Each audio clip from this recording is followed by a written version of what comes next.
Hi guys and girls, I'm Obsidian Ant and welcome back to Elite Dangerous. Today I'm taking a look at the new Tobii eye tracker, the Tobii 4C.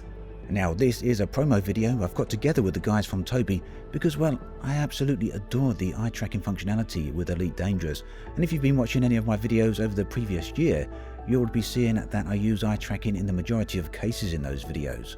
So what is eye tracking? Well, eye tracking or an eye tracker is a device that you can attach to your computer that gives your PC the ability to see what you're looking at. The game can then react accordingly. In the case of Elite Dangerous, it means you can get full camera control simply by using your eyes. The game can intelligently understand what you're looking at. What you can see on the screen then here obviously is Elite and my ugly mug, and the little white circle you can see there shows exactly what I'm looking at. And you'll have noticed that since the start of the video, as I'm looking around the screen, the camera actually moves to keep in focus the things I'm actually checking out. However, when the camera's locked, like here on the UI, and you look up as I'm doing here, when you disable the UI, the camera does sometimes shoot up or shoot to whichever direction you're actually looking at, and I'll show you that again. But for me, it's a very minor issue and only comes into effect when you're looking at these side panels on the left and right side of the screen there. So Tobii now have two eye trackers. They have the IX, which was released at the end of last year and which I've been using all the way up to this point, and they now have the new 4C. Now the 4C doesn't replace the IX, it's essentially being marketed as a slightly higher tier product. And with that in mind, it comes with a number of additional features, most notable of which are the improved accuracy as well as head tracking. And head tracking is actually a very big deal. The 4C can do this naturally straight out of the box, and you don't need to wear anything in order for it to do this. No caps, no stickers, no reflective things or anything like that. It can simply track your head naturally. Now that's not enabled at the moment, it's something that will be coming a little bit later on. So for now all I can show you is the eye tracking in relation to Elite Dangerous. But do keep in mind, once it is enabled, the 4C will be able to use both head tracking and eye tracking at the same time. So when it comes to eye tracking hardware, many people will often say in Elite Dangerous it's all about controlling the camera with your eyes. But for me, it's not so much about that. It's much more about the game and keeping focus on what you're actually looking at, and you can see that's happening here as I'm looking at the sun. It's a subtle difference, but a very important one, and I'll show you a bit more on that as we get further into the video. For now though, let's have a very quick look at some combat. Now, I suspect most people will actually tell you that camera tracking is a very important part of combat with an Elite Dangerous.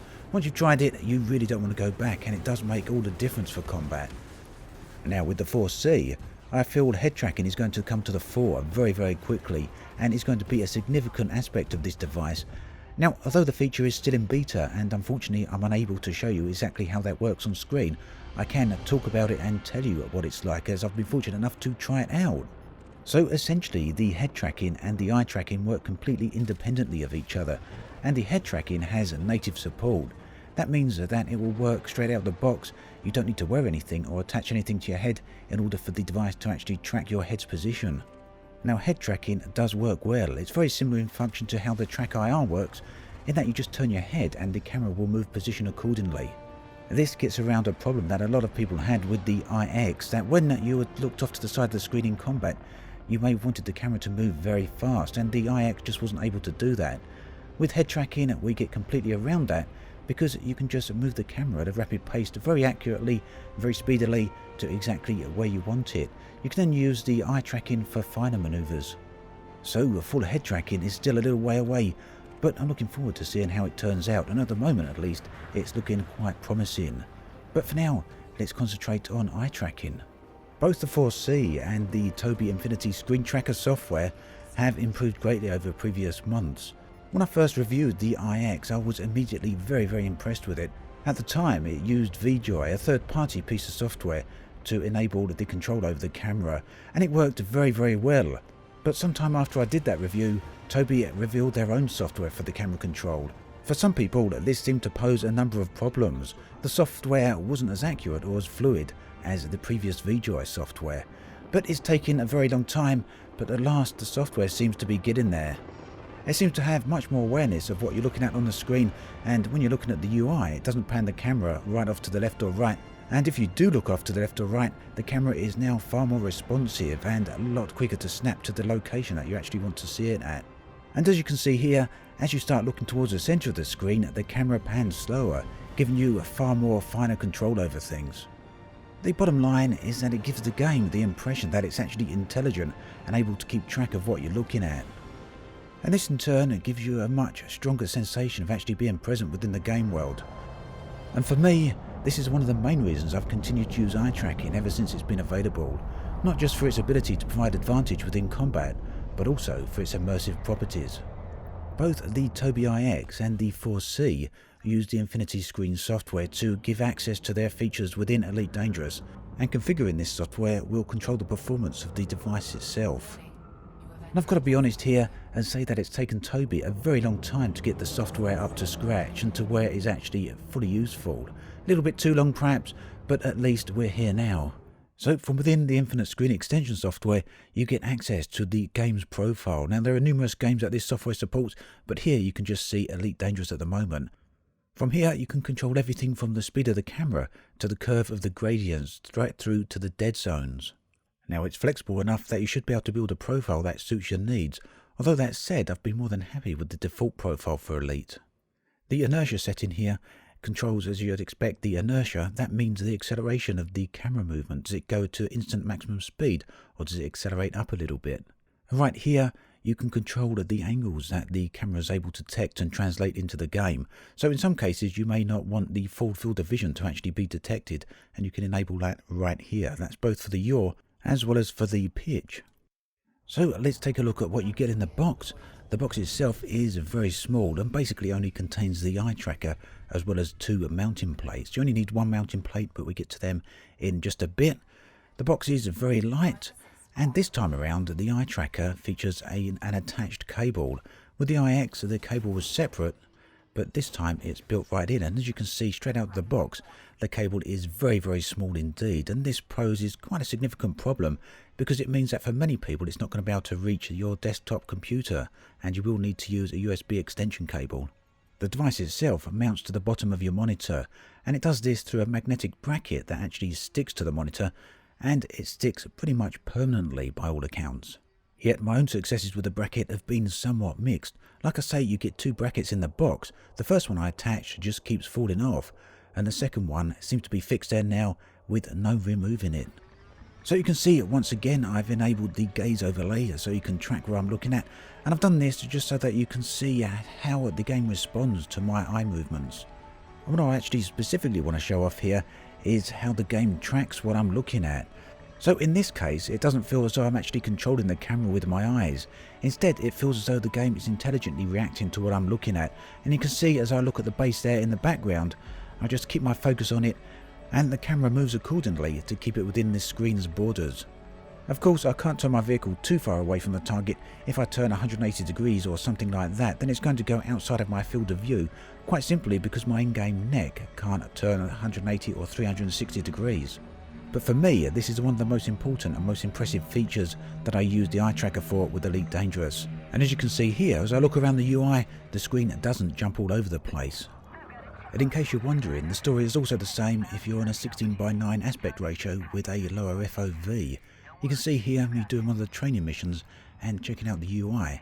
And whilst the camera does certainly focus on the UI element that I'm actually looking at, it doesn't do so in an uncontrollable manner. And you can see that their tracking allows me to follow the ship very smoothly and very comfortably. Now on occasion you'll see little twitches of the circle there, and that is where I blink or have other involuntary eye movements. Now for the most part the eye tracker is very good at filtering that sort of thing out, and usually it doesn't even register at all on the eye tracker, but on the odd occasion the more excessive ones sometimes do. But even then they don't affect the camera motion. I don't always have the best eye discipline, and you can see that as the circle jitters and jumps from place to place, but the camera is capable of distinguishing that type of movement from intentional movement, and so it doesn't translate that into the game, still rendering you some very nice and smooth camera motion. As with the IX, the previous eye tracker from Tobii, the way the 4C works is by using infrared lights on the little device, and these lights point towards your eyes and keep track of what's going on with them. Now with the IX, these lights were fairly bright, although I found that after a short amount of time I got used to them and was soon able to completely ignore them. But for some people they were a little bit of a problem, as they felt they glared right towards their face. Now the 4C also uses infrared lights, but they have been improved considerably and dulled right down. Now the 4C uses a USB 2 cable in order to connect to your PC. This is an improvement over the iX, which required a USB 3 cable. So the move over to USB 2 broadens the compatibility as well as gives you better options for connecting to your PC. The new eye tracker also has a built-in CPU for processing the eye tracking, and this goes a long way to taking most of the load off your PC. And although with the iX I never found it to be much of a problem, there were some cases where some people noticed a slight frame rate hit. So all in all, I really do feel that the 4C is a significant improvement over the iX. But I've got to admit I was very surprised to see that Tobii were releasing a new device already. After all, it seems that the iX was released not all that long ago. Now I did speak to Tobii about this because I was a little bit concerned that they might drop support for the iX, but they assured me that this isn't going to be the case and that they're going to continue support for the iX into the future. The plan then is for Tobii to sell the two different eye trackers side by side, the iX being the cheaper version with the 4C being slightly more expensive. The 4C is going to cost €159 and you can actually get a 15% discount with it by using the code ObsidianAnt. Now do keep in mind that there will be shipping added to this as well, and that can bump the price quite a bit. Overall then, I feel that the 4C is a significant improvement over the iX. If you do have an iX already, then it's probably worth of an upgrade simply to get access to the head tracking. And if you're an owner already of TrackIR, you may find some benefit in getting the addition of eye tracking and be able to use head tracking without any sort of mount on your head. That said, I've got to be completely fair here and say that I haven't actually tried TrackIR, so I can't do any direct comparisons for that. For those of you that haven't got any head tracking or eye tracking at the moment at all, then the 4C represents a really good option. It gives you both forms of tracking within the game and offers huge amounts of benefits both within combat and with its immersion capabilities. Personally, I feel it's reasonably priced, although I will say again that the shipping costs do add significantly on top of what you see on the screen, and for some people that could pose a little bit of a problem. As I mentioned right at the start of the video, I've been using the Tobii iX constantly with Elite Dangerous for pretty much the most part of this year, and you've seen me using it in nearly all of my videos, and I see no reason at all why from this point forward I won't be using the Tobii 4C. It's currently opened up to pre-orders and will be released on the 25th of November. If you're interested in more information, then do check out the links in the video description. As always, thanks for watching, and I'll catch you guys and girls next time.